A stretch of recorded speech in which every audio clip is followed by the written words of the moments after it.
Deyirlər. Və mənim yəqinim var ki, bunlar Yahudi dilində deyirlər. Bilirsiniz niyə?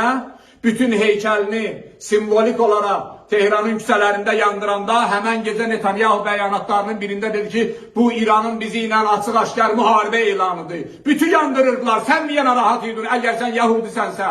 Yahudilər ki, tək Allahlıdırlar. Yahudilər ki, Allah'a inanırlar. Yahudilərin ki, peyğəmbəri var. Yahudilərin ki, kitabı var. Bütü yandırırdılar. Sen niye narahat edin eğer bütperest öyülsənsə? Ben niye dedim yəqinim var bunlar bütperestdirlər?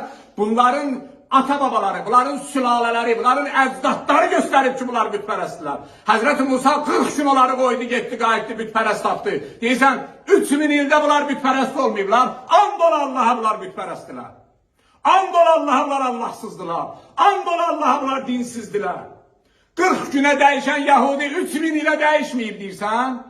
Ve bazı tırnak arası onlara insan da demek olmaz. Onlara Müslüman da demek olmaz. Bazı Müslümanlar, bazı özlerini ağıllı sananlar, ziyalı sananlar, hatta bugünleri bu Allahsız rejime destek vermeye devam ediyorlar.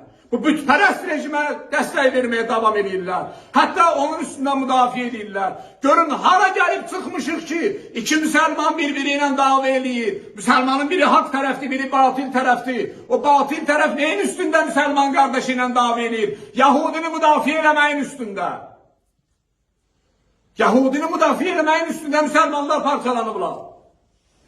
Bu günleri ərazilərində müharibə gedən ölkələrin hamısı Müslüman ölkəsidir. Bir dənə qeyri-Müslüman ölkəsi yoxdur. Bütün o Müslüman ölkələri ki, bütün Müslümanlara olan İslam aləminə, İslam dünyasına olan xəyanət onların torpağında, onların ölkələrində, onların ərazilərində baş verir. Və bu günləri onlar qalxıblar, bir neçə ölkə artıq bir neçə saat bundan qabaq bəyanat verir ki, biz də İran əleyhinə müharibəyə qoşulacaq. Qoşulun! And ol Allah'a məğlubsuz, and ol Allah'a uduzacaqsınız, and ol Allah'a zəlil olacaqsınız, and ol İmam Hüseyin ağanın pak qanına nabud olacaqsınız, həlak olacaqsınız.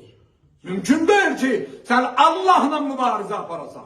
Allah Kur'an'da buyurur, yuridûne liyutfi'û bin nûrellâhi bi afvâhihim. İstediler üfürerek Allah'ın dinini söndürsünler. Vallahu mutemmu nûrih. Allah nurunu tamamlayacak. Hiç kim Allah'ın nurunu söndürebilmez. Bu şehit olan rehberimiz Allah'ın yeryüzündeki nurlarından idi. Bu şehit olan rehberimiz Allah'ın yeryüzündeki hakiki bendesilik numunelerinden idi. Allah'ın yeryüzündeki hüccetinin nümayəndəsiydi, naibiydi, hizmetçisiydi, dinin keşikçisiydi, dinin koruyucusuydu. Dinin hakikaten təəssübünü çeken gayretli kişiydi.